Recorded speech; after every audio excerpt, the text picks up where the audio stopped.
Okay student, as you already know, we were discussing the chapter 5 of political science class 11, that is executive, in which we have first of all understood what is executive, how it is different from legislative and judiciary.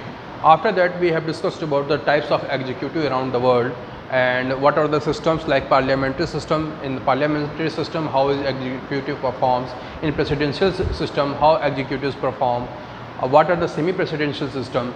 In India we have parliamentary system of executive, in which we have two things, that is the person who is the part of legislative works in the same way simultaneously in the executive wing, that is our council of minister. In India there are two executives, one are for a limited period of time and one is the permanent executive. One for the for a less period of time or for a limited period of time, that is known as our political executive, means those leaders who are elected by the people perform as political executive for a limited period of time, that is further till the next election. If in the next election they become re-elected, then they will be again superseding their office. And the second one is the permanent executive. Who are the permanent executive? Permanent executives are those which are also known as, which are also called as bureaucrats, that is bureaucracy, that works further. Okay student, will read further. The Council of Ministers is collectively responsible to the Lok Sabha. That means each and every minister is collectively responsible to the Lok Sabha, the members of the Lok Sabha. This provision means that a minister which loses confidence of Lok Sabha is obliged to resign.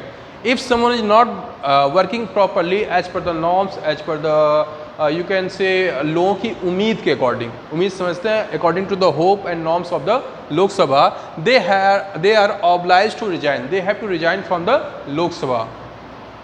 Next is the president appoints the prime minister who is the leader of majority party in the Lok Sabha. जब भी prime minister जो होता है, ultimately we all choose only member of parliament.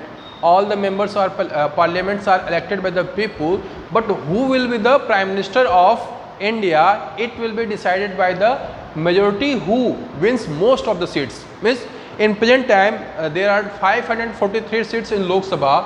Out of them, the party who will able to get or fetch more than 272 seats, or a coalition of party, like if BJP, Akali Dals and different political parties join together, make a coalition like NDA. You know, there are right now in India there are two alliance present scenario.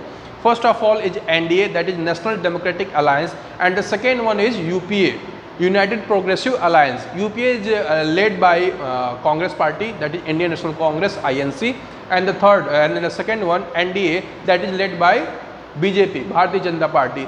There are also a certain type of you can say, who are also telling that we are also a group of alliance, that is known as third front. But in present scenario it is not working, it is not functioning as well. Likewise UPA and NDA is working. In such situation, the president appoints the prime minister of the party who is in majority, means the party who is having more than 272 seats will able to lead and will provide the prime minister for the country, and the president appoint him the prime minister for the next 5 years till election and until unless the Lok Sabha dissolves. The prime minister acts as a link between the council of ministers on the one hand and the president as well as the parliament on the other. The prime minister is the actually in present scenario you can say the prime minister is actually a bridge. He is a bridge between the president and the council of ministers. Whatever the aid and advices the council of ministers provide to the prime minister inform it to the president that further we are going to do so. This is our roadmap. In future we are going to implement such acts, such laws. So we can say there is a direct link between the prime minister and the president through a bridge, as well as prime minister lies in between the council of ministers and the president. That is the best thing we have to understand about our democracy. We have to cherish it, that no one is absolute. Everyone is directly questioned, everyone is directly checked and balanced with each other. No one is having absolute authority, no one can do whatever they want. There are proper checks and balances in our country so that no one can be absolute. The executive thus includes the Prime Minister, the ministers and large administrative machinery. That means in executive wings right now in India we have the Prime Minister at the head, who is real de facto. He is the de facto executive. All of the works of executive is being done on the nominal head, that is President, under the seal of, under the mark of President. But the de facto, the real executive of India is right now, is always in democratical setup of India, that is Prime Minister. The ministers and the large administrative machinery, means the bureaucracy. All these people includes in the executive. As you already know, as I have already discussed, the Prime Minister is also member of the legislative as well as executive. In the same way, the ministers are also members of legislative as well as executive. In India, you will see that the Prime Minister, the ministers, the political executives and legislative, they intermingled with each other. Next point is the bureaucrats implement the decision of ministers. Whatever the decisions taken by the ministers, means those political executives, they are directly implemented by the bureaucrats, means those IAS or different people who are working in the administration, whether it is IRS, IPS, IRS, IFS, IFOS. There are different bureaucracy wings in India. These bureaucrats are skilled and trained officers who work as permanent employees of the government and assist the government in formulating and implementing the policies.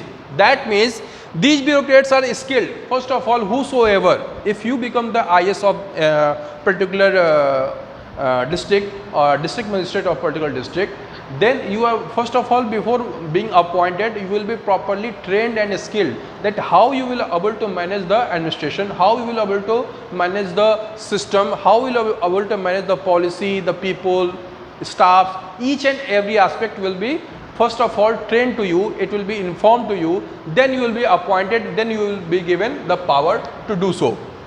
So these bureaucrats are skilled and trained officers who work as permanent employees. That means they are the permanent executives. They are not for a limited period of time. They are not for a sake of vote. They are not for the sake of a particular post. They are for the sake of permanent in nature. Their employment is permanent in nature, means until and unless they gain the age of retirement, they will be permanently having those posts. That's why they do not need to be contest in election to become the part of this executive wing, to become the part of bureaucracy. They are permanent in nature of the government and assist the government in formulating and implementing the policies.